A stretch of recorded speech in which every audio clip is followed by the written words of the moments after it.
Welcome to Blasted Across the DKC, your podcast all about the first Donkey Kong Country. I'm joined today with my host, Guido, and Scotch and Hobbies, also known as Chris. Hello, guys. Hello. Uh, it's good to be from the other side of the sea now. If you can hear, I'm the Dutch person here, so I have a little bit different accent than the rest. Um, and Yeah, yeah, yeah. uh, Because that, I literally have no accent on my side. no, you both have a fine American accent. Hello. I'm the American one. I'm the one who does not have an accent.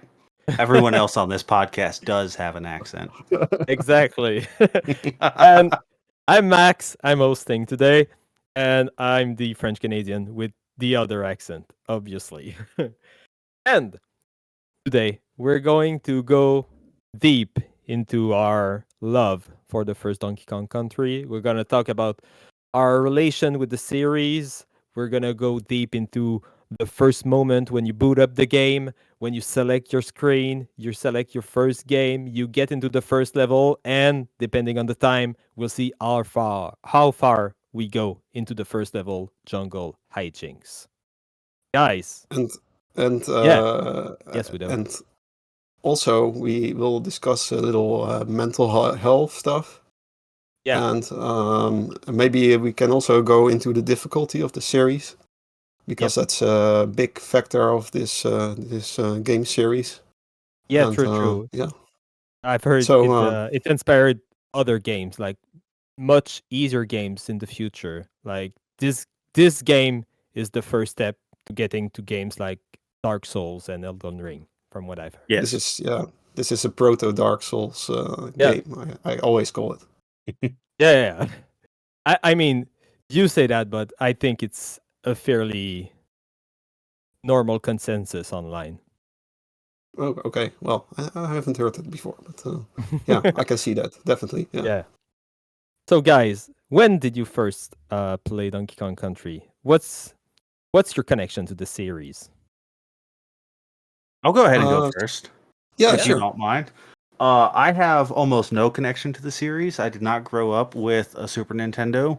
So when I got a Super Nintendo in like 2018, 2019, Donkey Kong Country was maybe like the 20th game that I bought for that console.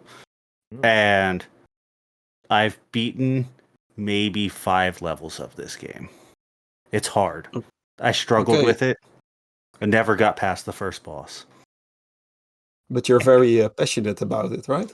Yes, extraordinarily passionate about it. It's going to be I really do- interesting to get your vision as a guy who only experienced those first few levels. I think it's going to be a really interesting journey that you will go with us through that first Donkey Kong Country game. I think so. And at least if you beat 5 levels, you can join us for at least 10 shows. So that's fine. Yeah, exactly. Maybe We've I got can get months farther. and months of content before you have to play another level. So that's great. So what about you, Okay, Guido? well, yeah. I remember that we have like instead of Christmas in the Netherlands, we have Sinterklaas. That's 20 days earlier, and it's Mhm. basically the same um, holiday as you all have. And but earlier, and it's called Santa Claus, but Sinterklaas. And I think Santa Claus is based on Sinterklaas, but don't Don't quote I'm not you sure. on that. I'm not sure. Anyway, we had a Super Nintendo when I was very little. Actually, I think it was my brother's Super Nintendo, and at Sinterklaas, every year we got one game, and that's that was our only game in the year we could play, because Wow. those games were bloody expensive back then. I think they were like 120 gulden, which is like, well, 60 euros today, but yeah, it's way different than now. So with inflation, that's probably 120 euros now. And I really wanted Mario Paint because Mario Paint, it has a freaking mouse. So I really wanted Mario Paint and want to do creative stuff, and so that was my biggest wish, to get Mario Paint. And to my disappointment, I got Donkey Kong Country instead. Oh, that's interesting. So Your first contact with the game was one of disappointment. disappointed. Yes. But yeah, when I started up the game, I was immediately impressed as a kid with the graphics, because it was just insane at the time to have those 3D graphics, which aren't 3D, but they look like 3D because they're 3D rendered 3D. Mhm. And also the gameplay was, I really liked the platformers. I was a very big Mario fan. I had like all the Mario games, and up on that point, I never stopped buying those, by the way. I always had all the Mario games, the mainline platformers. So I was a big fan of Super Mario World, Super Mario Land 2 on the Game Boy. And yeah, so it immediately clicked with me, this game. It was a bunch harder though, but that was Do not you a problem. remember beating it as a kid? No, I never beat it as a kid. I went far. I think maybe the second to last world or something. Mhm. But I never beat it. And actually, I think I beat it when the Super Nintendo Mini came out. Yeah. I bought that, and then I played through all Donkey Kong Country. I think this was the first game I played on that system, and I played it all the way through. And I was actually, well, I don't want to spoil the ending, but I was actually surprised by the ending. Yeah. Not There's a big spoil the spoiler ending. moment That's for during our the last last one. show. Yeah, that's for our last show in this series. But yeah, 3 it's years from now. definitely Yep. probably yeah. So but yeah, I always liked the game, and I never. A lot of people complain about how it looks, but I never seen that. I never seen that it isn't beautiful or something. And Yeah, also the music is, of course, insanely well done. So absolutely. that's just sticks with me all the time. I could listen to that music all day. So yeah, I loved it. And you? Yeah, really cool. Yeah, on my end, I don't remember when. I'm the oldest in my family. Well, not my parents, but from my siblings. And I don't remember when I got Donkey Kong Country, but I got it fairly soon after it released. And we played that game so freaking much. It was one of my staples of rotation of the Super Nintendo games that I was playing. I love platformers just like you, and immediately Donkey Kong, it just felt like the perfect platformer. It just, there's something about the length of the level, the difficulty, the vibe. It encapsulates what I love about video games, and that game it's really special. It really felt special to me. I would say that I prefer the sequel, Donkey Kong Country 2, which we got fairly later. But yeah, Donkey Kong Country and Super Mario World were the two games that we were always playing, my brother and I. Yeah, And same. I know that I did beat it when I was a kid, but most of the time, like when you're a kid, you're starting new games over and over, and most of the time I would just get to the snow world, die a bunch of times there, and just start a new a new game. That was usually what I was doing.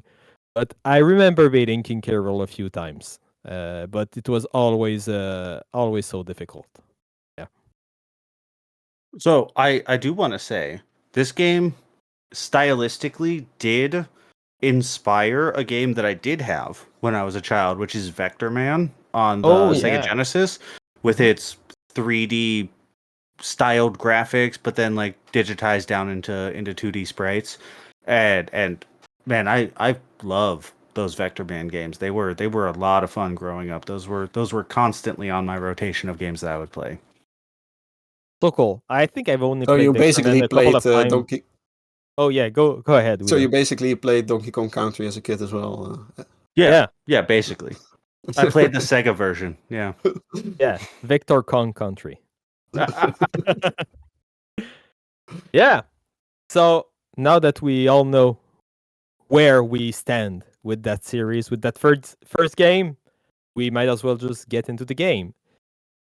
And to play those Super Nintendo game, you need to get the cartridge, blow into it if you're a maniac, and put it in your console.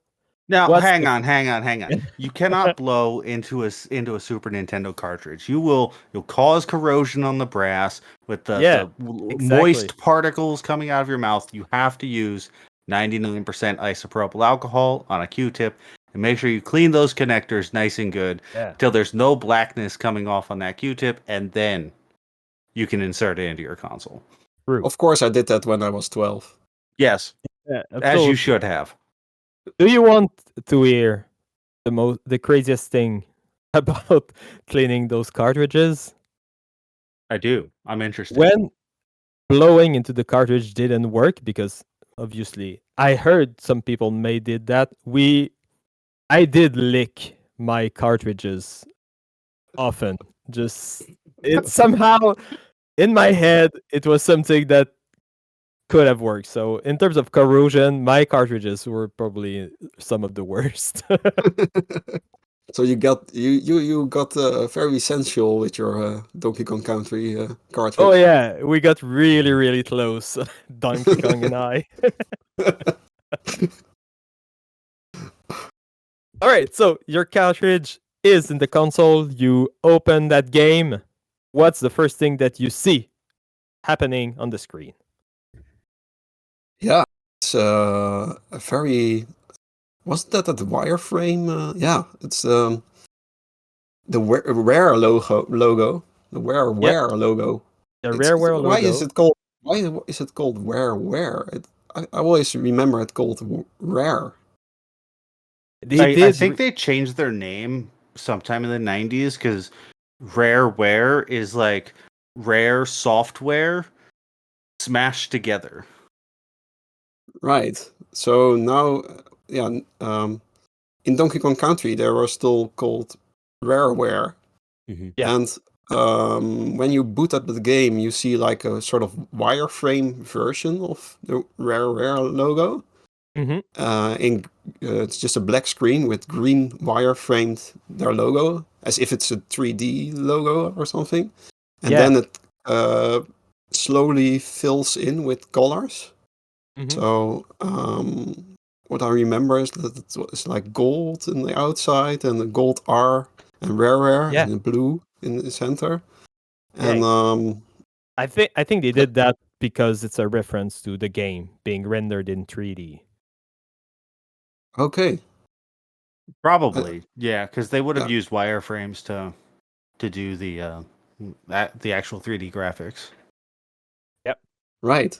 So did Yeah. they did get special hardware to make this 3D stuff? I think like Yeah, they did they get got a bunch of SGI's machines that were used to make the Jurassic Park movies, famously. And from what I've read, like when they started, they just had a bunch of those in a basement, and it was like hell because it was way too hot, way too noisy. But that's how they just crammed a lot of computers and rendering from the 90s to make that game. and they're a European developer, which is Yeah, they are I think they were UK from based. Britain. Yeah, and that's pretty unique that they made like they made like a Nintendo game, and it's not from Japan, and that Nintendo sort of approved on them making this.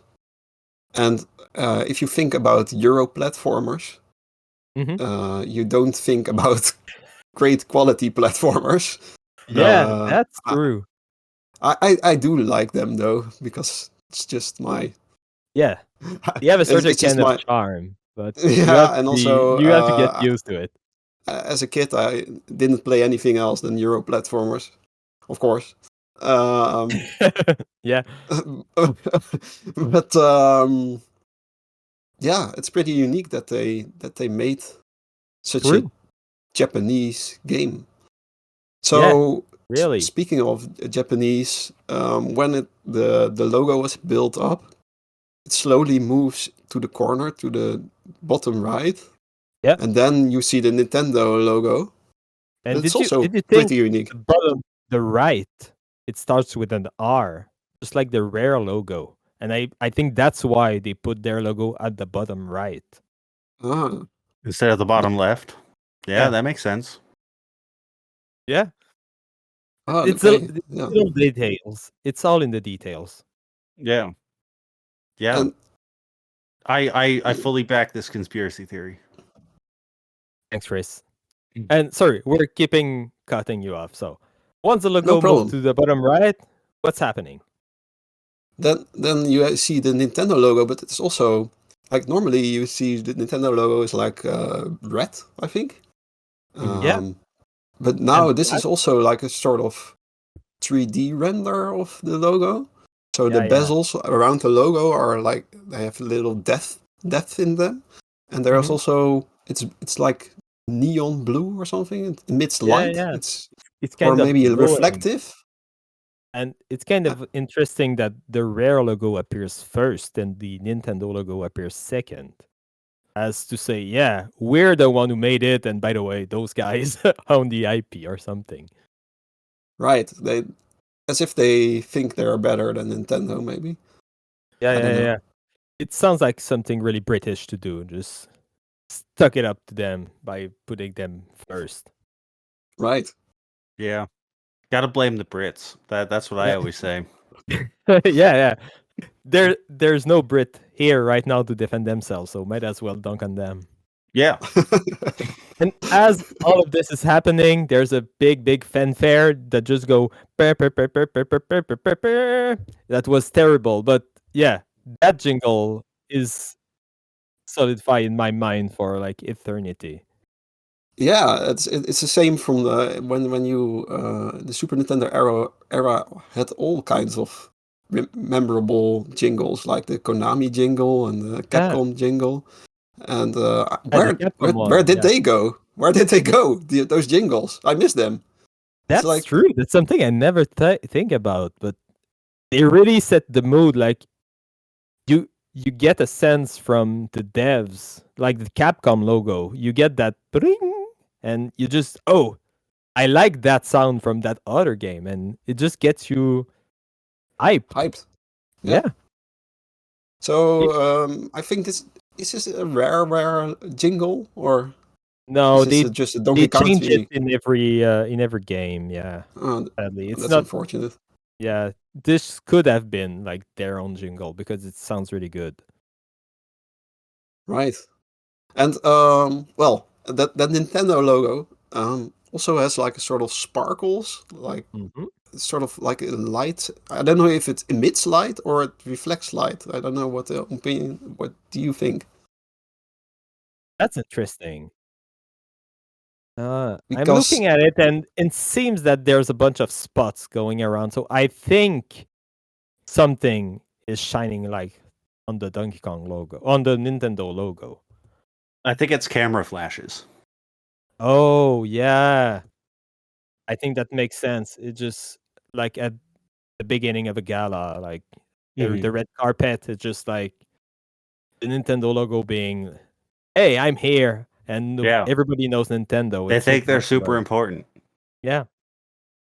It's not like so they're still around today or anything. It's small developer that never went anywhere.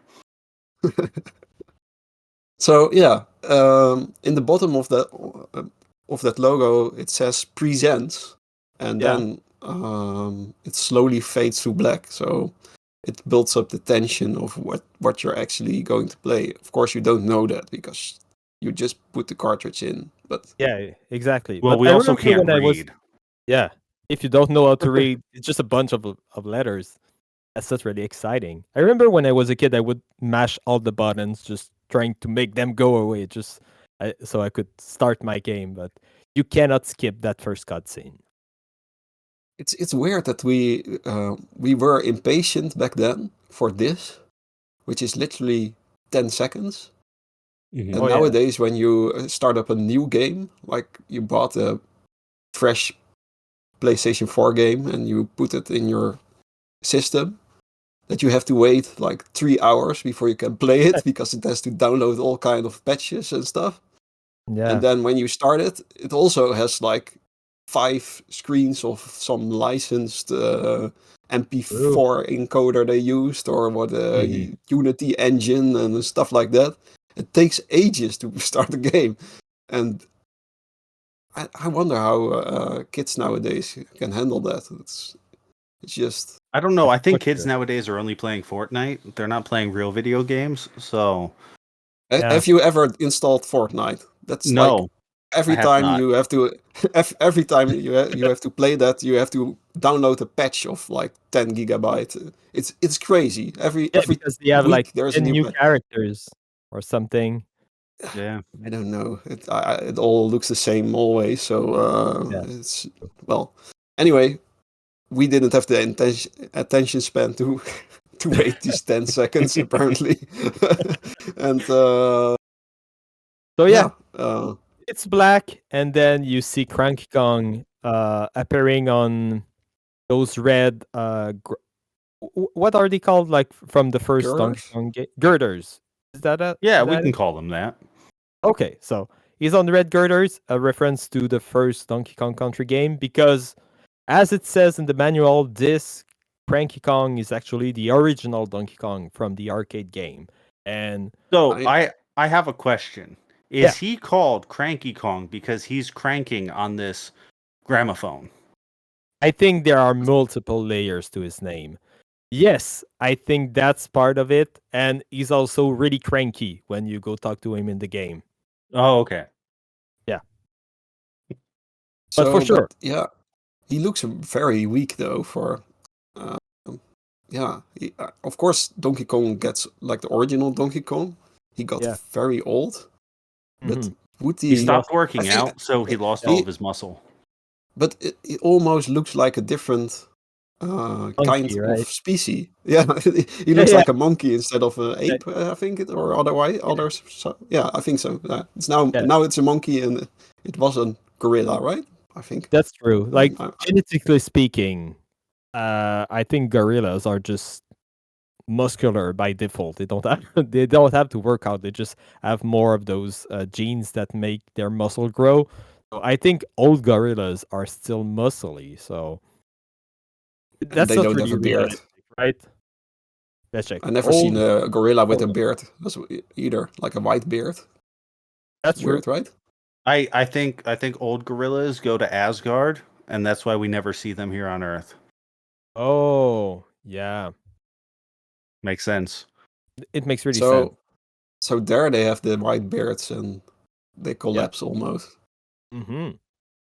And Okay, well, that whole screen is British humor. Like the gag here is like, hey, those old arcade games are not the hip thing anymore. That's way too. It's like that's why he's using a gramophone. It's like that's not the thing that we're interested in nowadays. It's like old stuff. We don't like that. See how dumb that looks, and then what happens?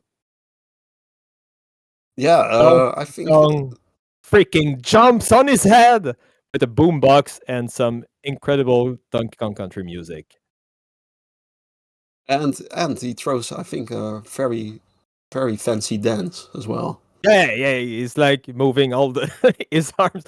It's like I'm not- like I've never like the seen hip anyone hop. dance like this. Well, that was all the rage back then to dance like that, especially Yeah. in Oh, Britain. Oh, I'm okay, sure. It's a okay. British, it's a Oh, British dance. British dance. Okay, okay. Yeah, yeah, I've googled it. 90s British dance, and yeah, I'm seeing it right now. Interesting. So, well, when he throws down that boombox, you see like Cranky react to it, and his eyes really peel out. He's really shocked, and he throws his cane away, and then from the top you see Donkey Kong hanging, and you see, oh, this is not going to end well. He is jumping on Cranky Kong, and now we know why he's cranky. I guess. Oh yeah. Because I would also this be is cranky if probably- my grandson was attacking me like that just by playing some music. Yeah. You know, he Donkey just- Kong might be kind of an asshole. Well, he did capture Pauline. That's fair. Yes.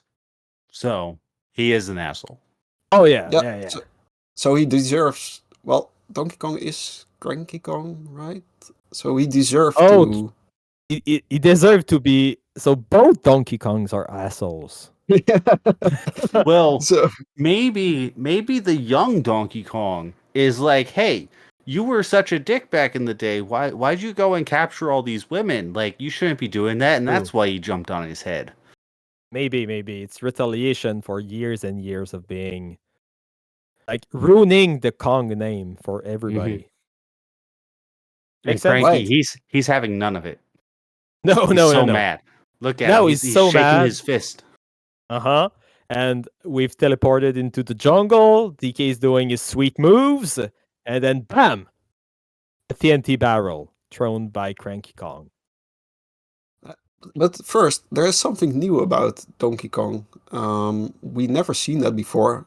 He now wears a necktie. True. A bright I red. think that's a necktie. first, right?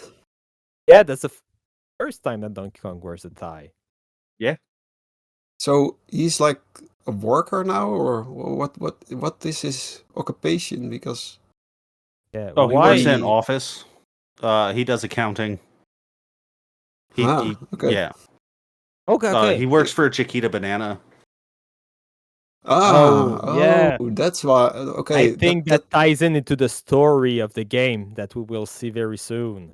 That would explain a lot. Yeah. hey, that's why he's so angry. Okay, well, we'll soon see. Probably in about half an hour. To see what the story, how it unfolds. Yeah.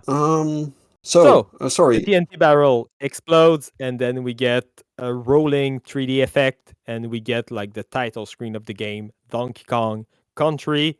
And what do you know? We get even more details because now Donkey Kong is both swinging on a vine and holding the end of his new partner, Diddy Kong. Right. How do you feel about Diddy Kong? Yeah, it's a bit random, maybe. I like the character now, but at first, when I first saw it, I was like, it's a whole different species. So, yeah, true. Is he family? And what is he? Where does he come from?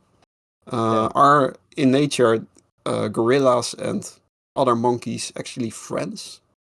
I think they're not, but. I think they could be, and they just pretend to not be friends when we get them on camera. Oh, yeah. Yeah. So normally in the jungle they are like just partying, going to work, and just like living normal life. And when we point the camera to it, then they suddenly behave like animals. Yeah. So it's like the atomic principle where like if you're observing an atom, it does one thing, and if you're not observing an atom, it does something completely different. It's exactly like that, except with monkeys. So like Schrodinger's monkey. Yes. Yeah. I did Google it, and chimps and gorillas can form active friendship in the wild. Oh, that's cool. Yeah. See, I was right. Yeah. I know you were. Were you doubting yourself, Chris? Always. I will say I like Diddy Kong because he wears a hat. Yeah, and you always. And I always wear a hat. I just recently started wearing hats. Yeah. I don't know why, but I always thought it looked weird when you also have glasses. Okay. Sorry? Because you didn't have one before? No, you couldn't wear it? Yeah, also true. Also true. But when I tried them on, it was always weird with the Okay. glasses, and it didn't fit well. And but somehow I got over that. Maybe it's more Cool. like the style right nowadays. But Yeah. yeah, We're gonna it's, share it a picture of you with a hat on the Blue Sky page of Blasted Across the DKC following this episode. So stay tuned for sure. that. Yeah, yeah. I'll post one without and one with, and then you can decide Guess if it's good which or one. not. Yeah. Fashion advice. Yeah. Oh, hey, looking at you right now, it's like the difference between Clark Kent and Superman. Like, can't tell the difference Yep. between the two. Like, Mm. or Yeah. impossible to tell that you're the same person when you're wearing the hat and when you're not. It's crazy. Changes so much. Yeah. Yeah. And one other detail that I want to say about this title screen is that we see Donkey Kong and Diddy Kong holding hands, but in the game you cannot do that. You always play as Donkey or Diddy, and the other character will follow you around like automatically. But that move, like, it already starts with a lie. So that's my 2 cents. I wish it was a bit more realistic with what we're going to play. But other than that, I think it's a great image, even if it's a bit pixelated. It's not the best 3D render of the game. It's also just an image. It's not animated or something, which is Oh, a bit yeah. disappointing. Yeah. But what's interesting about this image is that the Donkey Kong logo is like the old-fashioned Donkey Kong logo from the arcade game, and then they with like woodwork they made sort of like crude the word country under it. Oh, yeah. Which is like, okay, we're looking back at the past, but now like that crummy woodwork in the bottom, that's the new thing. Yeah. Which is They scrapped something together. They somehow made it work in the future, but with that whole thing. Yeah, but it doesn't look like future, so Yeah. I don't know if it doesn't sell. I guess it's because of the jungle aesthetic. Like, if you were in the jungle, you would do stuff with wood. You would not have wouldn't really have any more other tools, right? No, well, you definitely don't want to go mining in the jungle because that's how deforestation happens, and we need to stop deforestation because like that's ruining the planet. So Exactly. don't that's go not mining in the middle of the jungle. Yep. Or make highways like Yeah. like they do in Brazil for like well they have like a conference for like ecological conference in Brazil, I think in a year or something. Okay. And they decided to cut a bunch of to make a trees. highway through the jungle so everyone can go there. It's really crazy, and probably a lot of monkeys died in the process. So don't do that. Yeah, we will give all our revenue from this episode to a charity The to Amazon. help monkeys. Yeah, Yeah. the Amazon. All right, so now that we're past this, well, if you leave it there, it will loop, so it will go back to the Cranky Kong cranking his thing. But yeah, but first there's like copyright 1994 Nintendo.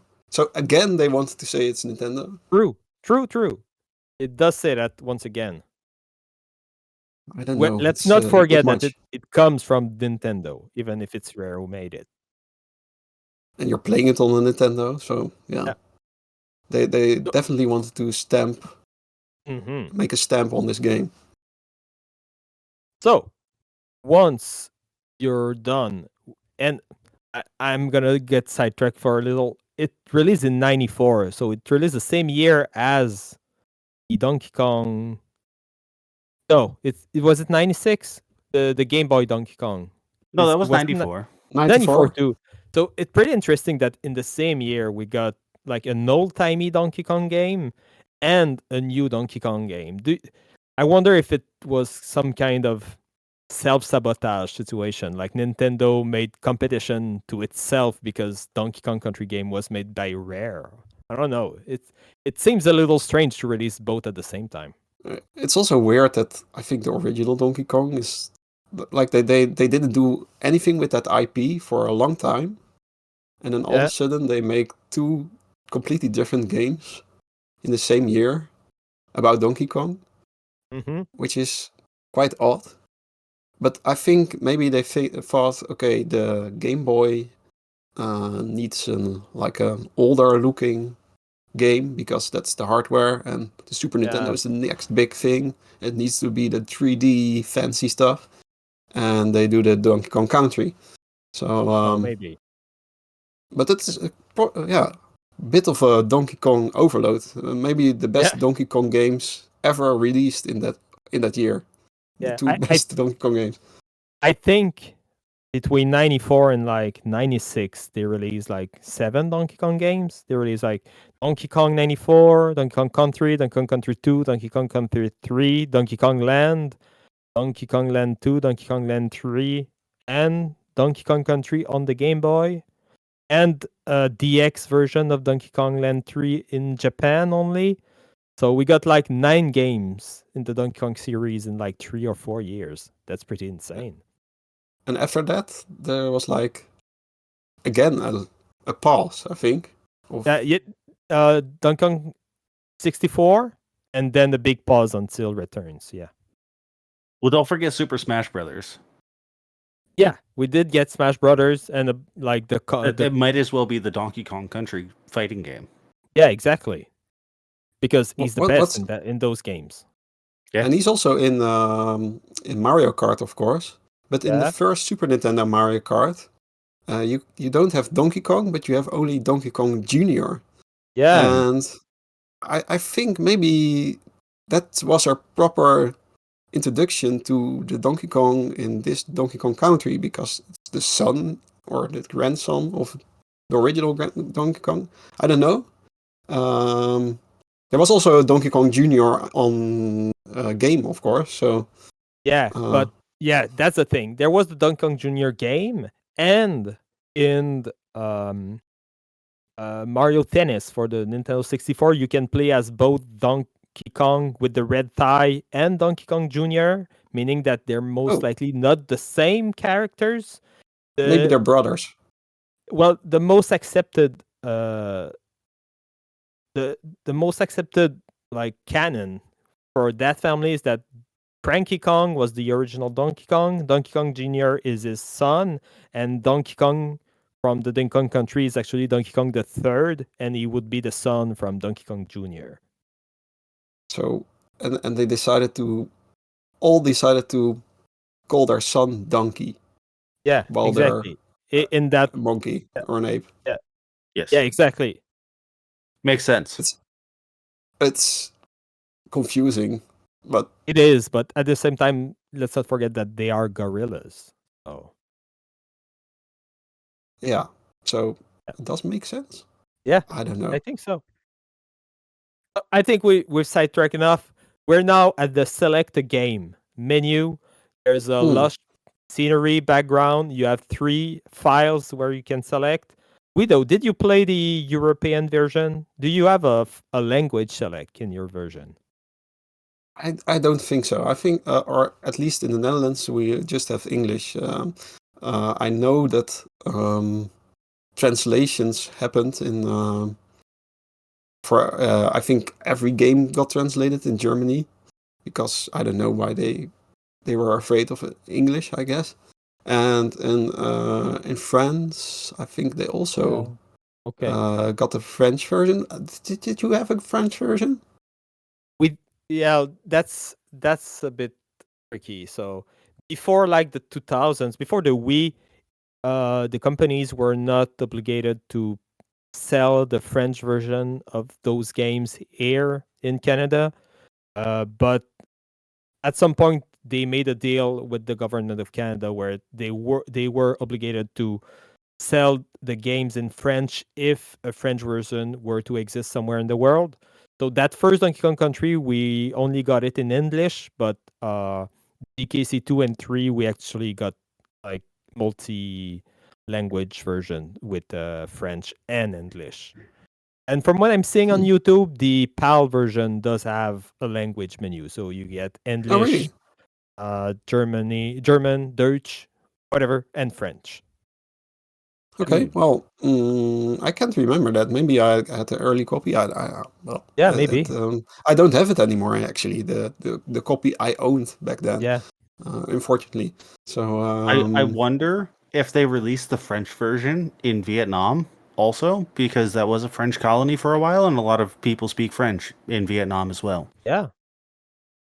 If any of you listening to us is living in Vietnam, please let us know. We would really like to know if those French versions. Yeah, I'm super interested in this information.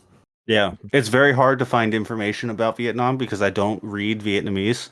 Yeah, exactly. Which is unfortunate for me, I guess. But so yeah, we're in the select a game menu. There's 3 files. Which files do you usually select when you play your Donkey Kong Country game? When I was a kid, I just wanted to go fast, so I always picked the first file. But nowadays, I always pick the third file in whatever game. Because when I was a kid, I had Link's Awakening on the Game Boy, and I couldn't even read English, and still I got very far in that game. And I was on file 1. And then a friend of my brother wanted to borrow that game. And what did they do? No. He erased my file. So now, sort of, it's like a trauma of me. Yeah. Which is, I'm just so afraid that someone starts the game and wants to go fast like I did then. Yeah. And erases my file or continues my game. I can do that. So nowadays, I always, when I have the option, I always choose file 3. So people hopefully don't touch that. We already have a mental health subject for today, but we could dive into that sounds like some trauma. Yeah, we could dive into this in the future episode. I vividly remember that I got the game back without the save file, and I was like destroyed. I was like, how could you do that? And the day after that, he gave me like a bag of candy, and I even remember what candy that is. That's sweet. There were like little licorice candy. So I vividly remember that. And I didn't even like that candy. So it was also like, so I lost my disappointment after disappointment after disappointment. So that's I still sometimes think about that and get mentally destroyed about it. So I rather not talk about it anymore. But just for you, for the show, I thought maybe it's good to discuss. Yeah, for sure. Is licorice the most disappointing candy? As a kid, maybe. But in the Netherlands, you have a lot of licorice. We have like very good tasting licorice, very sweet. We have salt licorice. We have like the Netherlands is just like a licorice country. So we have we our whole upbringing is filled with licorice. So I really love licorice now. But, I think my most disappointing candy are like Tootsie Rolls. Like they look like fudge. They look like chocolate, and when you bite into it, and just tastes like cardboard. It's I hate those. Yeah, and they stick to your teeth. Yeah. So Chris, they're pretty bad. What's your most traumatic candy? Oh, probably like an Almond Joy. Anything that has coconut in it. That fucking nasty thing that people eat on those islands. Coconuts are horrible. I fucking hate them. Really? Oh, yeah. Okay. Well, I'm not sure you can Donkey Kong Country. There are coconuts in Donkey Kong Country. Not really in the first one, but they do get more and more important the more you go into the series. Yeah, so- it might be why I don't like the series that much. Yeah, maybe. But that first game, you should be fine. You should be fine that Oh first yeah, game. the first game's all about bananas. I love bananas. Yeah, They're great. exactly. So you can select file 1 through 3, and once you will save your game, you will get the time that you've been playing the game, and you will also get a percentage. And that first game, you can actually go up to 101%. That's the percentage that you need to complete the game. 100% is 101%. I mean, it Do sounds like you they think- couldn't do math. Yeah, but Uh, that, if they only released this game, that would be extremely dumb. But with the second game, you need to get 102%, and with that third game, you need to get 103%. So they got worse at math. Yeah, you So destroyed they my can do argument. 3D renders on very weird PCs, but they can couldn't. do. They couldn't do like what is 103%? That's Yeah. weird. Yeah, that's just So- weird. You're right, Chris. Or maybe they just made the full game and then they thought, oh, we forgot something, and they added a little bit of something, and then yeah. the counter, and they didn't play test anymore, and the counter just overshoot over the 100%. So Oh, that maybe. could be a thing. Yeah, that makes sense. I still think it's better than Mario World, which stops at 96. That's that's extremely just- disappointing. That's you just weird. can never reach 100. Yeah, That's that's why didn't disappointing. they just make 4 more levels in that, or Yeah. 4 more exits? It's like Yeah, it's, just it's exits. the exits, yeah. right? It's not Yeah, even yeah. the It's levels. not even So levels. they- yeah. they could even make like 4 exits somewhere, just random, and then But it was just. If we a go by nice that 100. logic, then Donkey Kong Country is better than Mario World because at least it goes over 100%. Now you're That's saying true. something that I can agree with. Yeah, exactly. So you pick one of the files, you select the game, and then you have more options. There are so many options. That game, it's incredible. So the next menu, you have to choose if you will play 1-player, 2-player contest, or 2-player team. And there are images of Donkey Kong and Diddy Kong reflecting those choices. If you play with 1-player, you will only have one controller to control both Kongs, and you can switch at any time between those two Kongs if they are available in the level. In 2-player contest, it's the same thing, but you play against another player. So it's like the first Mario game. So one player plays his set of levels, and your progress doesn't affect their progress. And in It's like you 2-player, take turn. yeah, you take take, turn like- beating levels. And in 2-player team, one player will play as Donkey Kong and the other will play as Diddy, but not at the same time. The first player must give you the control as Diddy Kong if you want to continue playing as as Diddy Kong. And that choice cannot be changed. So if your file is a 2-player team, you will have to play the whole game with a second controller, because otherwise you will have to start a new game. This might be the reason why I never beat this game when I was a kid, because I probably have a 1-player game, but I vividly remember playing this with friends. So I Mhm. probably did the 2-player team as well, and Oh, then yeah. you couldn't continue playing. Well, in retrospect, I could just play it with 2 controllers. Yeah, in retrospect, but maybe you were, I think I was I wasn't that smart maybe back then. and So if the game, maybe yeah, maybe I had 2 files and I never thought of yeah, changing. I don't know. And also maybe also it wasn't that important to beat the game back then. true. Yeah, that's true. Uh, it's- Like in the 90s, you didn't have like a radio station forcing you to call them whenever you beat a game. Like you could just play games and not beat them. Yeah. And the credit, yeah, you didn't have to see the credits or take a photo of it. It's just Yeah, you had nothing to prove. exactly. Just, you just played the game for fun. Yeah. I never Yeah. played 2-player because I didn't have friends. So Yeah. Sounds like another trauma that we could discuss and tackle at some point. That's we'll, good. we'll tackle Yeah. that in a later episode. Good And idea. I'll write it yeah. down.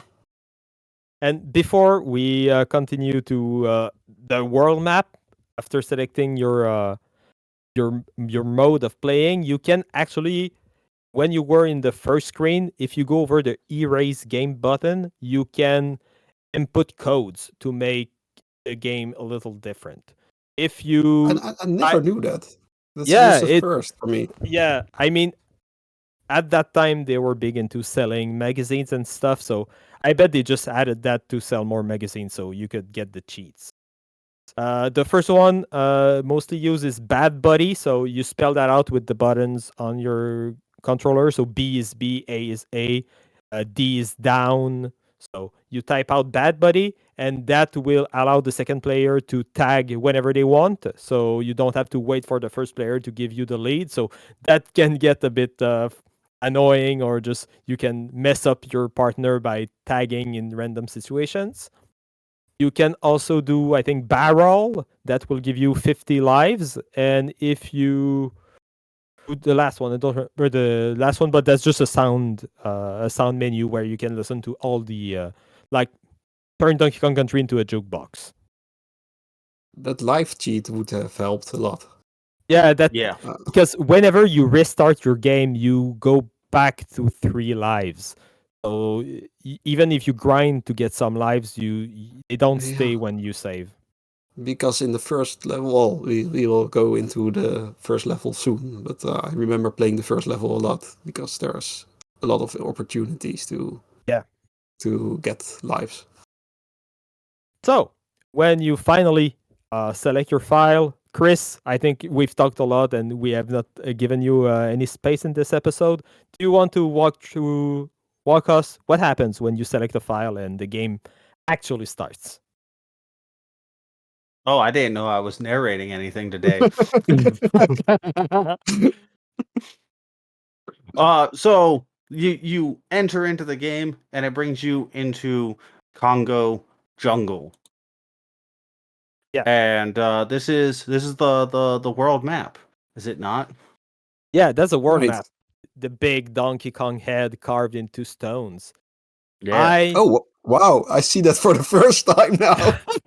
What? You never realized? Wow. Amazing. I thought it was just a random set of bricks, but I see I now mean- that is. It doesn't look great, if we're being perfectly honest. It's a kind of rough looking Donkey Kong face on that island. Yeah, true. Yeah, There's it also has the like the two like mountains on top with Mhm. ice. It just doesn't look like a monkey. no, but, true. I wonder But if yeah, that did that mountain just grew out to be the face of Donkey Kong, or are there carving monkeys carving islands? I don't know. or maybe Donkey Kong saw himself in this island and he thought, "This is my island now." Oh, maybe. So it's like a natural. Yeah, it doesn't exactly look like Donkey Kong, so maybe it's just like, oh, it kind of looks like me. I'm gonna stay here. Right? Yeah. Yeah. And it's weird that it's called Donkey Kong Country, but it should be called Donkey Kong Island because That's it's really real. I mean- I don't know. An island be can be a both. country. Yeah, Look at England. They're an island and a country. that's true. Yeah, yeah. Well, that's true. Yeah. They are don't British know. devs, so it makes sense. Okay. So they thought, oh, it's an island, so it's a country. Yeah. Yeah, exactly. That's all they know. Uh-huh. And there's a fun fact in that map. At the top, there are like 2 chimneys, like for the Creme Croc Industries, and that like structure there is not actually like an industry. It's just a temple. Like they were in a rush and they just put like a temple model there as a place order or something, and they Mhm. never changed it. So when you look at it, you can see that it doesn't really look like it fits with those chimneys. And that temple should be on the right near the pine trees, because that's when you go to the second world, which features those You know that temples. temple? It kind of looks like one of the temples from like Age of Empires. Yeah, true. Did that game release already, or did the Age of Empires steal that from this game? That's a good question. I think Age of Empires was 96, so they may have stolen it. 97. So yeah, I was close. Yeah, they stole that temple from Donkey Kong Country. Wild. Thieves. So, if you see this image of Donkey Kong Country, I guess, he walks. You see in the bottom left, you see, I think that's Donkey Kong's house. His cabin. His cabin, and he walks quite far from his cabin to like a crocodile icon. Yep. And then he goes when he's there. Then the screen changes. Yep, it goes into the Congo jungle. Right, it goes into the level select in that world, and then he's suddenly very close at his cabin again. Yeah, Which always thought it's really odd that he walks a lot on that world map, and then in that level select map he's very close to the cabin again. And strangely, but when we go farther into the level, he's right next to his cabin again, and that cabin looks way different. So there's some weird discontinuity. When I was maybe a kid, he's rich. Maybe he's rich. Maybe he has multiple cabins and we just don't see them. Oh, that's maybe he just has like every 20 meters he has. You never know when you're gonna need to like stop somewhere, and what better place to stop than your own house? So just have all the houses. Then you always have somewhere to stop. That's smart. Yeah. Well, that accounting job, I also want to work at Chiquita now. Yeah. And when I was a kid, I tried to like go back to that first Donkey Kong head, like thinking that maybe there was a secret world or something. So yeah, it's just something I did. I wonder if at some point there were like another world and they just scrapped that, and that's why you move to a first world far from the cabin and then near the cabin. I don't know. Yeah, it's weird. Well, anyway, it's what it is, I guess. Yeah. So once you click on Congo Jungle, you get into Jungle Hijinks. Like you said, we're once again near the cabin. What do you think of this first world map? Well, first world map. First World 1 world map. It's honestly a little it's a little confusing because like why is the road going in all kinds of wacky directions? Like there's a pretty straight line that he could travel from his cabin to the caves at the end of this little section here, but instead the road goes all over the place. It's quite odd. He's doing like the McDonald's logo. Yeah, to get there. It's maybe there's a lot of nice scenery to see when you make a detour. I don't know. Oh, yeah, maybe. But there's nothing in between. You can just walk there. But But yes, somehow he's stuck between those points. He cannot just walk somehow. Yeah, he's blocked by an invisible barrier. Or that gray stuff is maybe it's lava. Something like that, Or very sharp rocks where you cut your hands or feet if you walk over it. Mm-hmm. But we do see Cranky's cabin here. Yeah, so we know that Cranky's like in the neighborhood. Don't know, and he has like a huge like. That's how we know it's the Cranky's cabin, because he has a huge banner saying Cranky's It's cabin. insane. Yeah. Why would you do that? I Why don't would know. you I would put your never do that on like my an house. insane banner before your house that you live there? You don't have an insane banner in front of your house? No, I don't. I should probably take mine down then. Yeah, we're judging you now. But at the same Okay. time, there's a big caves just called caves. So it's a weird word out there. Yeah. Is it the only caves there? It's weird that you have it. Yeah. Maybe there's only one set of caves on this island, and Or they maybe just it's the call it only caves. safe set of caves. I don't know. That could be. Yeah. Well, is it really But- safe though?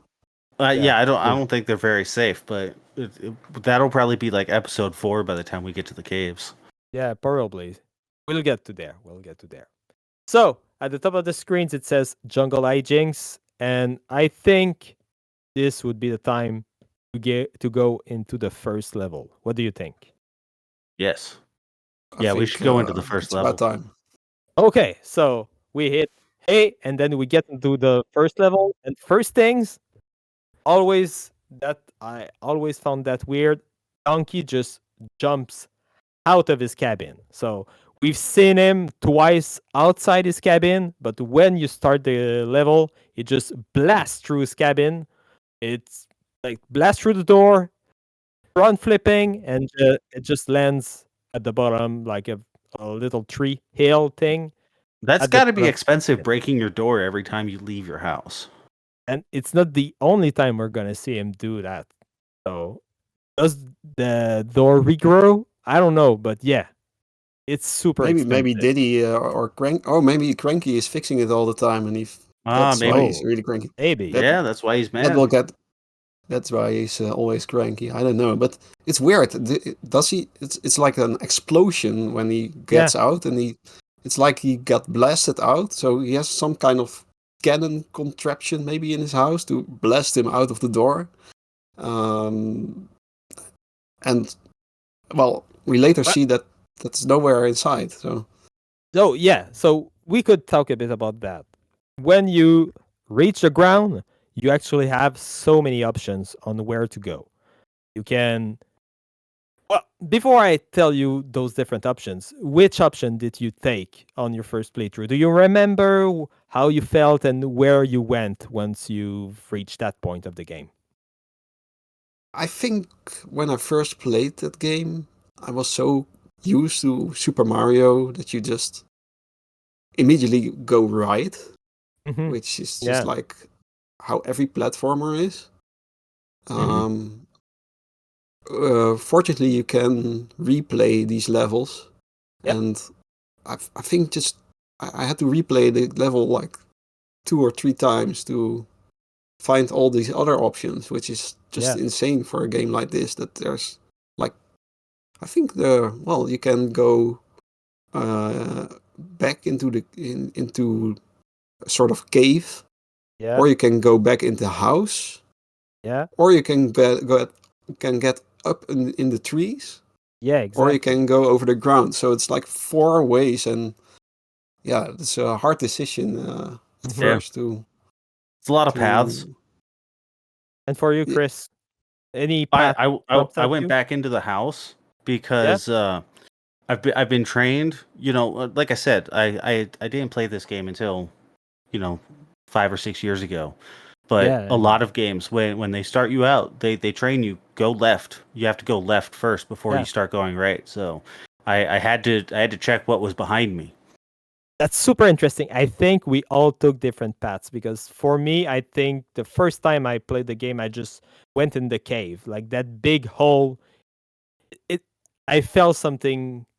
There had to be something special. Like, why put a hole there if you're not supposed to go there? So it's really interesting to see all of those different choices and how it affected our games. I think we can go back into the house first. I think that's can be fairly quick.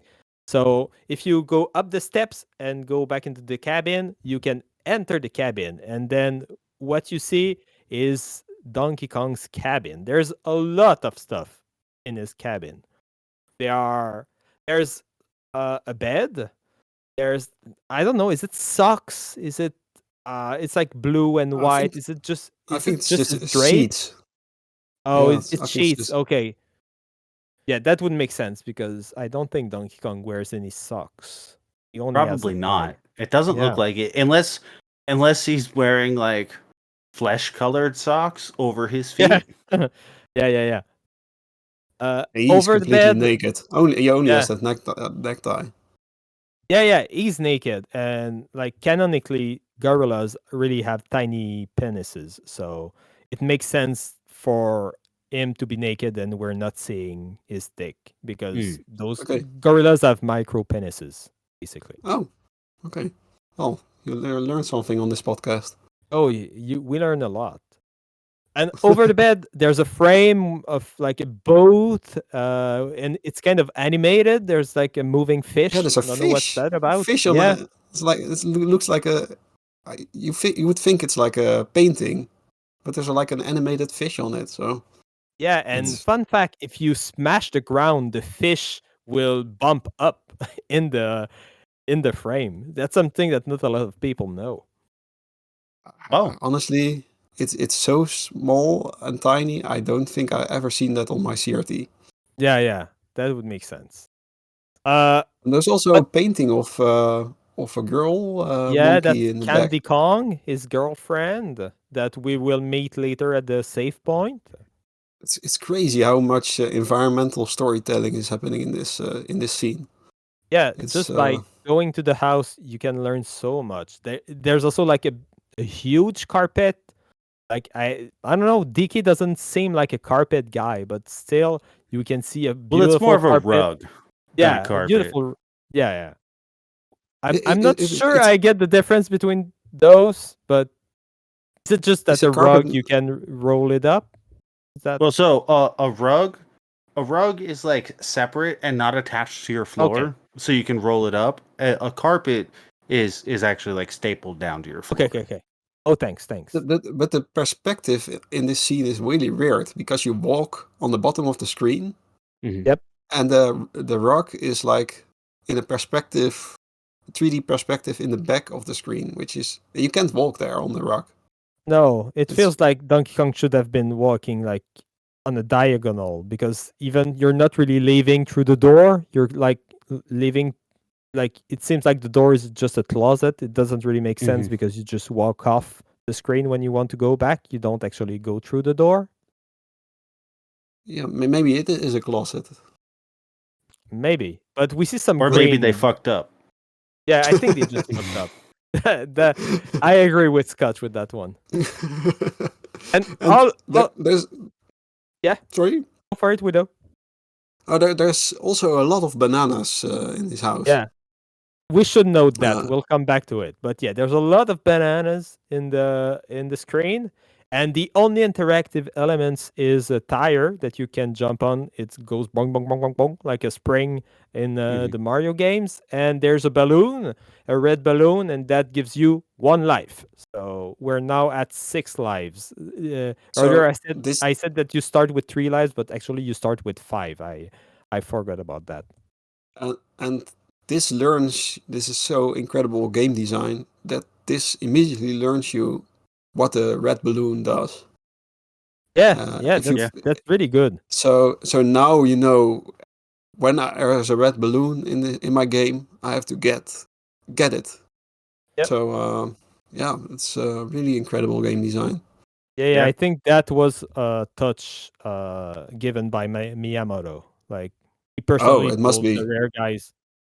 I don't think the guys at Rare could come up with this. It must be a Miyamoto thing because that's the only one who makes good games for Nintendo. Yep.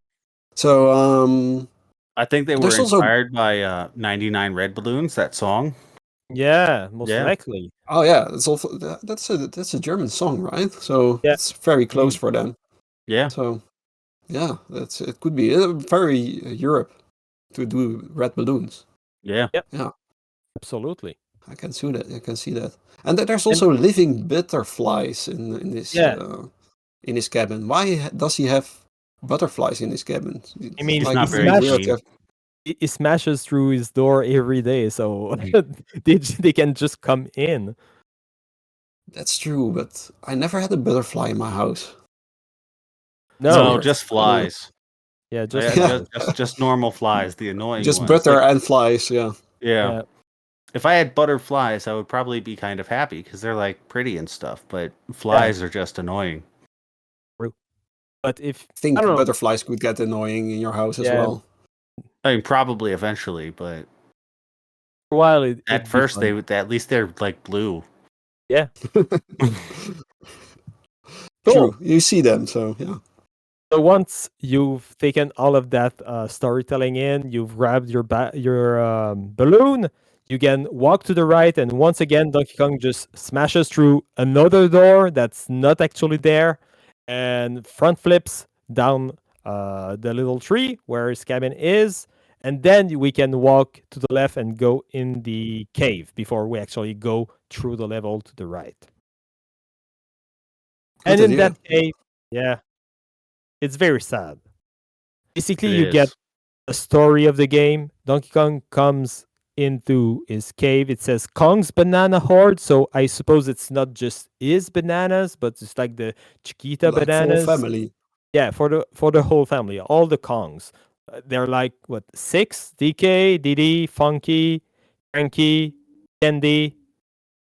Yeah, I think they're 5. There are 5 Kongs on the island, and they That lost we all know of their of. bananas. Yeah. So there's a sad jingle. Donkey Kong is very sad. Wipes at the bottom. But Because there is no banana in this banana No. horde. even though he Yeah. has bananas in his house, right? But those aren't part of his horde. True. Well, maybe they're- maybe that's the horde of Donkey Kong. Maybe that's the horde of Donkey Kong, and this is like the horde of the whole family. Right. So Yeah. and he just doesn't want to share it. maybe it's like his bedside bananas. It's not the same as the horde bananas. They don't Who taste the doesn't same. have bedside bananas? That's Yeah. just a thing, right? But that to me brings us to the mental health discussion of the episode. And I think that this cranes really represents the state of addiction, because if we go back in the cabin, there are a bunch of bananas there. If you continue to Right. the levels, there are tons of bananas there too. But because his special horde bananas are not there, he goes like on a rampage, and he's going to kill a bunch of Kremlings and even beat up the guy who did that to him. And to me, it just really shows how you can get overblown. Like those emotions gets overblown just Uh, because you lost a couple bananas, then his world is upside down. But yeah, well- they're just well, bananas. it's just I think this just represents the collecting addiction. So I think we all struggle with that. He definitely collected bananas and just had it sit there, Yeah. and we collect like games and have it sit here and True. do nothing about it, but with it. And I would be angry when someone get in my house and take all my games away, except the one next to my bed, of course, because. But Yeah. uh, Your bedside games, so yeah. I would be devastated when my whole game collection would be gone. Well, I Even it's though easy to yeah, I can easily pick games up again, and I Or even just- have a digital library of Yeah. games. I can just keep playing games, but yeah, it's just like the addiction of having all that stuff in your house. That's you want to hold onto something. Yeah. And yeah, I don't know how you are, but I think when it's gone, I would be just as devastated as Donkey Kong is. You make a good point, especially though. if you weren't the cause of it being gone, which I don't think Donkey Kong is. Doesn't seem like he was the one who got rid of his horde. It seems like somebody took No. his horde. Yeah, I think he was sleeping when that happened. Mm-hmm. He just woke up and then no more bananas. Yeah, That's deep. Yeah, That might be the quote for the episode. No more bananas. no more bananas. That's good. I'm gonna take a note of that. Yeah, I personally don't really have an addictive personality, so I don't really connect with like that story of the game. To me, it feels a bit dumb. Like, yeah, you lost bananas. You can always get them back. Like, especially like, yeah, I don't know when I was a bit younger, like 10 years ago, I used to collect video games, retro games, and at some point I just like moved like 5 times in 5 years and moving those games and never playing them. I was like, yeah, that's dumb. I don't need those. If I want to play Donkey Kong Country, I can just download a ROM or something and play it anyway. So I just got rid of all my video games, and I don't know, maybe Donkey Kong should grow from this experience instead of going in a rampage and trying to get those specific bananas. Maybe he could just he could just grow from from there and learn to live without his banana horde. I'm just saying. True, and also I don't know if you ever kept bananas for a week. Yeah. They just get still, just like Yeah. well, our collections maybe also get still. Yeah. And Disc they rod. also Yeah. right. There's all kinds of things. So sometimes you just have to let loose of let go of all your stuff, and maybe it makes your life easier. And Yeah. I think that it could be a lesson for Donkey Kong, that he just, when he's hungry, he can just walk into the jungle, leave all those other animals be, just pick the bananas in front of your house. They're floating everywhere. Yeah. And You just respawn. eat it. And they respawn. Yeah, every time he blasts through this door, there's new bananas there. So but somehow he's really attached to something. It's just sad. Actually, he's in a really sad mental state, I guess. Yeah. Yeah, he's not ready to let him go. No, he wasn't. He's still young. He's not future Cranky Kong right now. So we were all more emotional when we were younger. So I guess he just needs to learn. He needs to learn and go through it, and that's his way of going through it. Yeah. And I never played the follow-up games.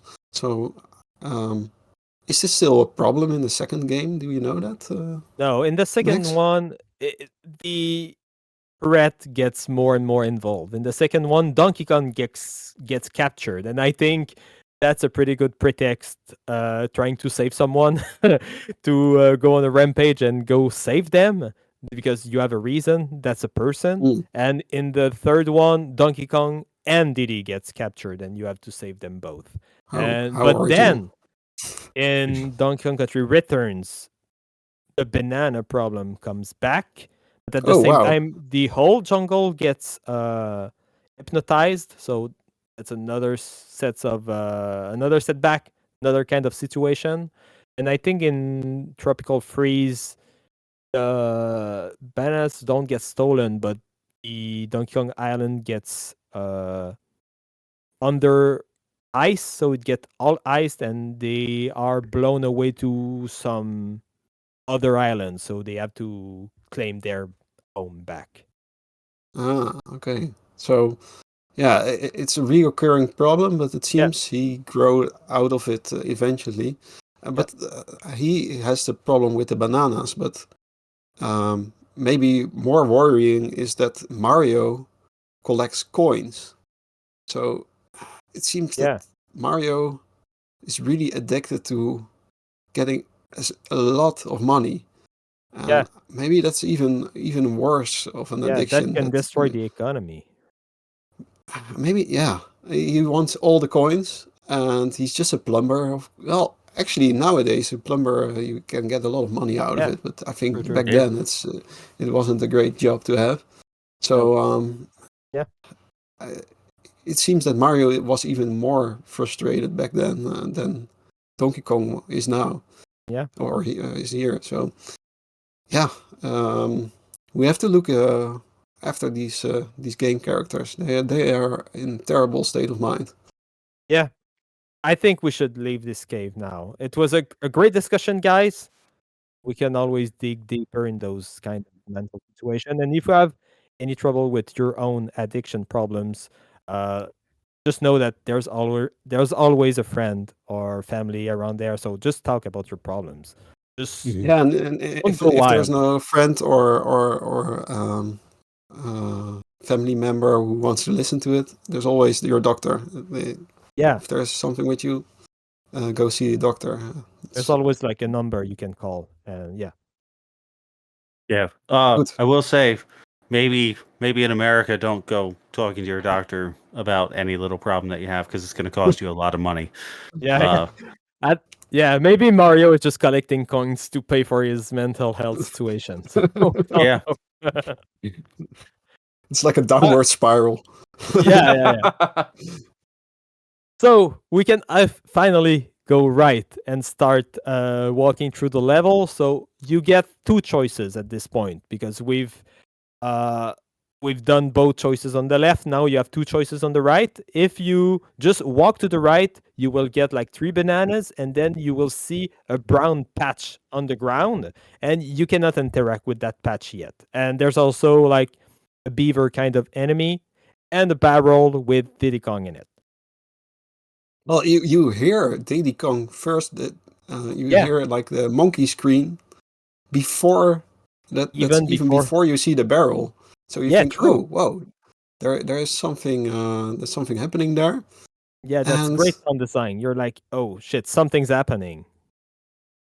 And it's weird that how did he get into that barrel? Well, I have an answer for that because I'm the Donkey Kong master. In the Game Boy Advance remake, what we learn is that Diddy Kong was defending the banana horde when the Kremlings came and stole all the bananas, and they decided to capture Diddy Kong in a barrel and left them there to rot while they were capturing the bananas. So that's how we got there. So the Kremlings are bad. Yeah, they stole stuff, so they are bad for sure. Yeah. Well, and they locked a monkey in a barrel. Yeah, true. That's animal protection should look after that. I think. Yeah. Oh yeah. But at the same time, it's animals attacking other animals. I'm not sure they can do much about that. Yeah, that's just the way nature goes, of course. Mm-hmm. So at this point, you can grab the barrel which says DK on it, and that's I guess that's a clever take on them because DK can stand for Donkey Kong, but it can also stand for Diddy Kong, so it works in both cases. So they just had to program a single kind of barrels. Yeah, very smart. So you can grab the barrel. But I have a question, lore-wise. Yeah. Why did the Kremlings have a barrel specifically labeled Diddy Kong? That's I don't have an answer for that. Maybe he has his own barrel and they just locked him up in his own barrel because it was laying around. Maybe. I don't know, but it's a tight fit. I don't want to. Yeah, and he's probably there all night, which is and pretty. He still has energy to scream. Yeah, but then Donkey Kong, you can pick up the barrel and smash it on the ground to free Diddy Kong. But I don't know. I think that will cause some injuries to smash the barrel with someone in there. That's a pretty violent way to set somebody free. Yeah. We can give. You can even destroy other enemies with it. Maybe he didn't know that Diddy was there. It just wanted screaming. To see what was in. It's moving. Yeah. I guess you're right. So at this He point, just you doesn't care. you probably grab Diddy, and that at that point, I would suggest you go back to the beginning, and then you can go up top the trees. And on the first set of 2 trees, there's a secret banana bunch that if you smash the ground, they will like at the midpoint of those trees, you will get a secret banana bunch. Then you On can that jump a the second patch, tree. Huh? on that dark patch on the ground, right? Yeah. Not yet, not yet. So you jump on the second tree, and there's a big arrow pointing down, made out of bananas. And if you jump and follow that banana arrow, that's when you land on that brown patch that you've seen on the ground. And what did you get? A metal barrel. Yeah, that's strange. That's so freaking cool Yeah. because now you know that It's there are very secrets metal. that you can get. It's very metal. And you can get different types of barrels. And those metal barrels, if you throw them, they won't explode on the ground like the Diddy Kong barrel you just throw. They will start to roll. So you can roll the barrel, you can jump on the barrel and roll with it, or you can also just jump, just throw it in front of you and run with it and kill everything in front of you as long as you keep it in the screen. And yeah, it's just a versatile This, weapon. There's a lot of different strategies that you can have with it. I love the metal barrel. but this is the original barrel from the original Donkey Kong game, I think. So maybe Oh, it's Cranky's barrel, because those also continue on rolling down the girders, oh, and that's true. it doesn't stop for anything. So that So must be a reference to the arcade games. Wow, I never thought about that. Yeah, that's smart. that is very I cool. think you're right. But that's still kind of strange because like those rolling barrels were made out of wood in the arcade games, but now the wood don't roll anymore. It's like he flipped it for some reason. So I don't know. That's pretty yeah, interesting. it's not good for like the Yeah. continuity. So yeah. Well, And but yeah, once you've grabbed that metal barrel, you've toyed with it, you get even more choices because when you jump down the banana arrow, there you probably seen that there are more trees at the top of the screen. And if you use the technique of rolling out of a pit, so out of the tree, and jump in the middle of midair, because that's something you can do while you're rolling, you can actually reach those trees and get a second red balloon to get another an extra life. life. Yeah, yeah. And I think is it you can also change to Diddy Kong now. Yeah, and that I would be think smart. Yeah, because I with think Diddy Kong his roll is longer or something, so you can jump further yeah, with yeah, that that's a technique. good point. Those two characters don't play exactly the same. So Donkey Kong is a bit heavier. He can jump on some enemies. We will tackle that probably in the next episode. But you can jump on some enemies that Diddy cannot, and you don't run as fast. But with Diddy, you run a bit faster and you get a longer jumps. So if you And switch, also yeah, Donkey Kong can also do sort of ground pound, so he can yeah, smash true. on the floor with his hands. I And think you Diddy can open cannot, up stuff. yeah. No, And so DK will grab barrels and hold it over his head, but Diddy will hold it in front of him. So you yeah, so can, that can be handy as a defense mechanism. It's like yeah, a in shield different in Dark situations. Souls. Yeah, exactly. And if you switch to Diddy and you continue the route at the top of the trees, you can actually roll out that tree where you grab that red balloon to go to another tree with another red balloon. And if you roll out of that tree and get to another tree, then you get a green balloon, which gives you 2 lives. Oh, That That's how I harvested a lot of lives in Yeah. the beginning of the game. Just when I reloaded the save, I just went back to the first level, which Mhm. sometimes is really a hassle, by the way, to get Yeah, back to the yeah. first level. And just grinded a lot of lives. But now I know the level cheat, so I never have to do that then again. Yeah, exactly. Or But yeah, the cheat of life cheat. So yeah. that's good. But that's a good strategy. Like we're only like 10 seconds in the level, and we already have what 5 more lives. We're already at like 10 lives instead of 5. Yeah. It's really good. Hopefully, you don't lose them immediately. Yeah, this game can get pretty hard. Yeah. Okay. If we go back down and go back to the metal barrel, you can continue to the right and then take little hill thing, and that will probably trick you up because you will see a Kremling walk to the left. So you're like, oh, what do I have to do?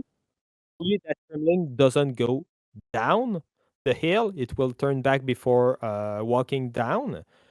But if you wait too long, there's a beaver that will catch you up at the bottom. And I Mhm. think that's kind of smart because you see that Kremling go right and then you see that beaver go left. So naturally, you will just jump and go on that top hill. And now you know those levels can get multi-layered. You can go at the bottom or at the top, but you didn't have to think about it. Just the level design made you go through that route, even though you could have rolled through that beaver and Yeah, stayed at. but you don't know that attack yet. That you can No, also roll exactly. attack.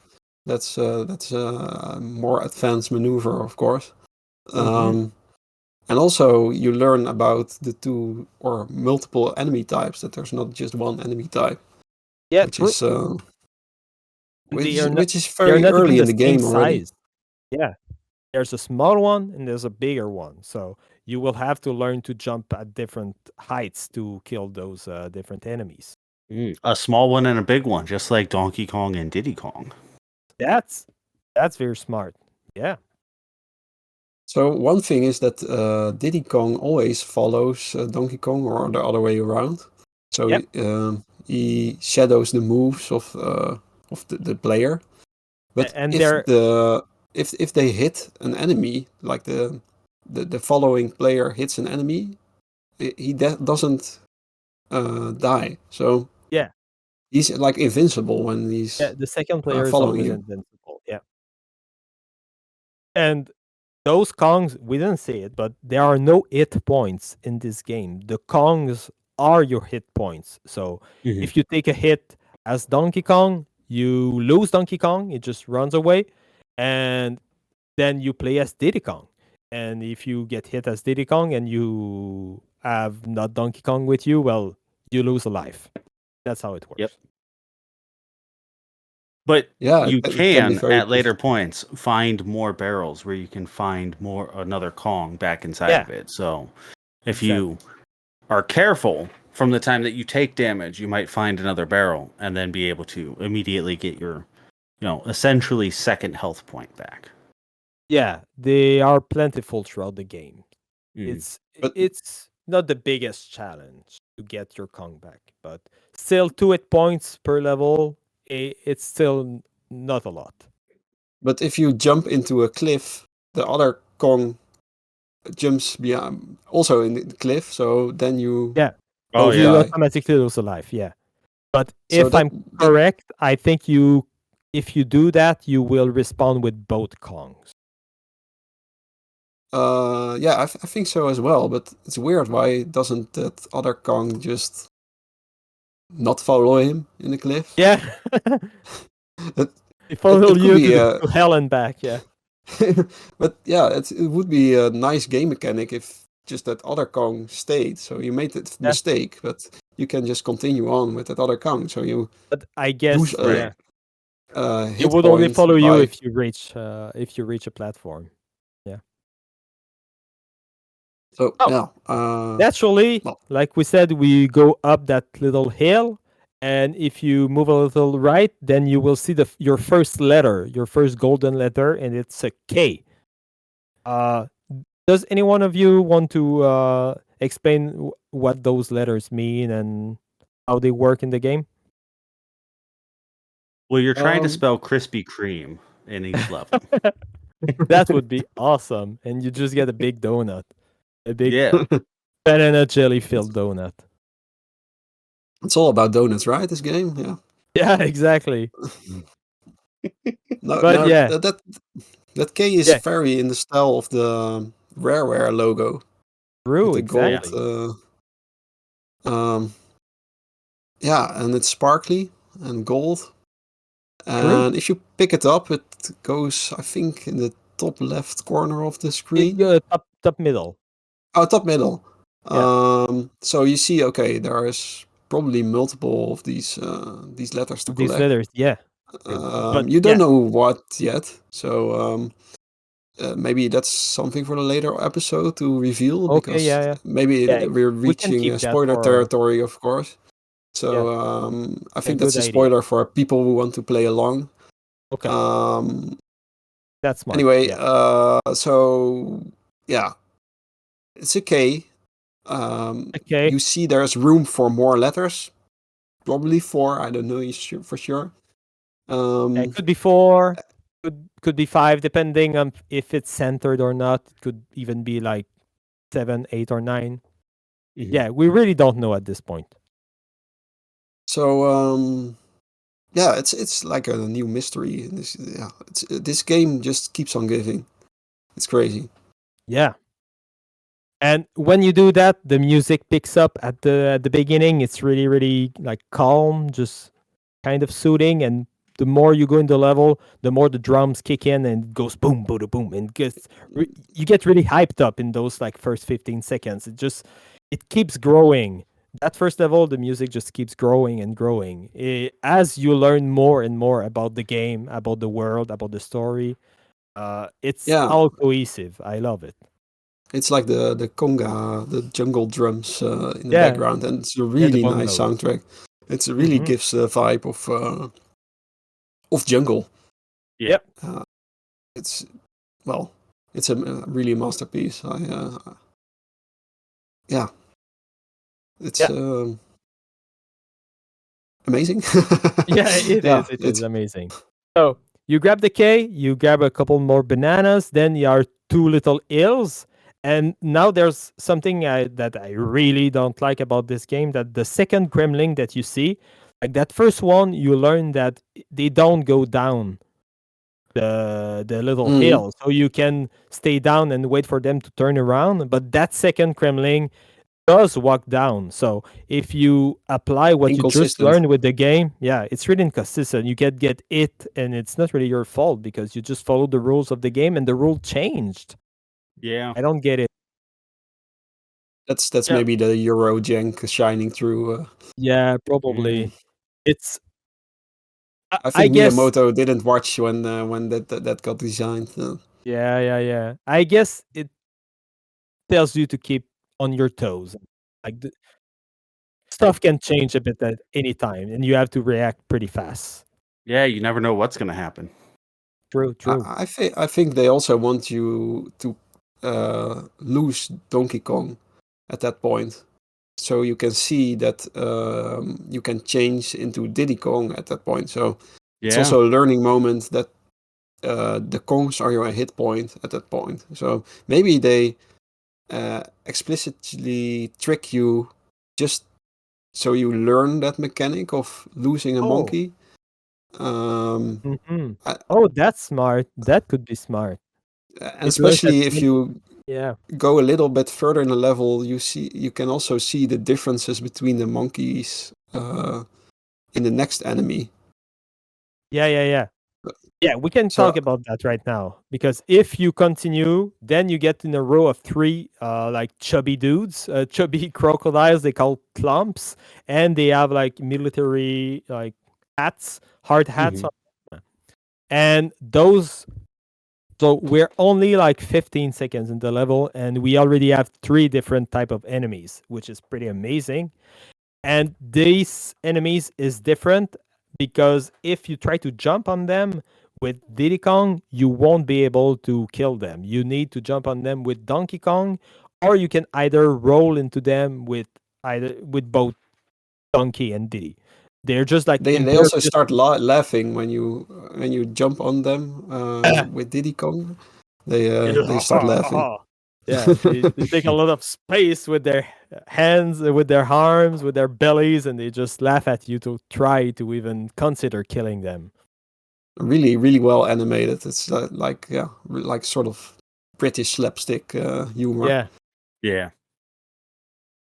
and yeah, after those two clumps, hopefully you manage to kill them or just avoid them. You're not like this is also something that Dark Souls took from Donkey Kong Country. You can always avoid every enemies. You don't, except for like a couple of situations where you need to jump on them to close some gaps. You're never forced to kill any enemies in this game. So yeah, sometimes it's better to avoid the enemies than it's just kill simpler. them. And so and every time when you start the level again, they respawn as well. So or if you have saved, after every save point they respawn. So I think that's also something Dark Souls took from this game. Yeah, very much so. Enemies. Oh yeah, you continue walking a bit to the right, and there's a sparkly, shining barrel with some stars on them, and it's already your third type of barrels, but this one is floating in the air. You cannot grab it because this barrel is actually a checkpoint. And as you will learn in future episodes, every level has its own checkpoint. There's only one checkpoint per levels. And I don't know for you guys, but I feel that this checkpoint is really like a nice cutting off point for this first episode. Yeah, I think so as well.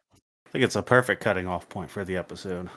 So we learned a lot in this episode already. So many choices, so many different items, different enemies, different if we want ways to recap, yeah, for people playing with us, if we were to recap, we've opened up the game. We've seen some logos with some references to making the games in 3D.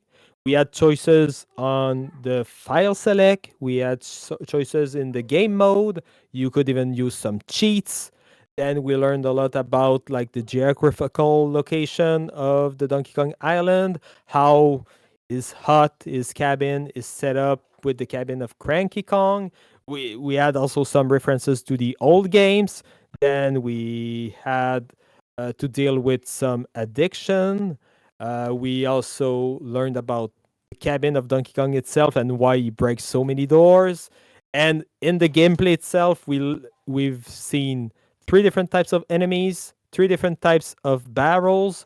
We've gotten like 5 lives already, and we've grabbed the mysterious key. Yeah, one mysterious key, and when you stop at this checkpoint, there's also a golden O floating there that will you see that start already, next episode. Yeah, we will start right there with the letter O and see where that leaves us.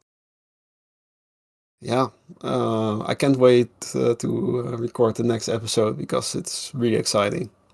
Yeah, Donkey Kong is an exciting world, and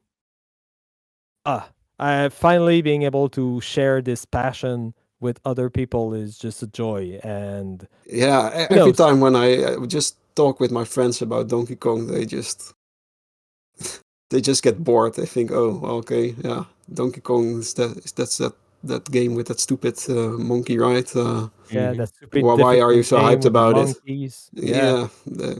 So people always think it's not for me. It's not realistic enough. It's weird 3D. It's too hard.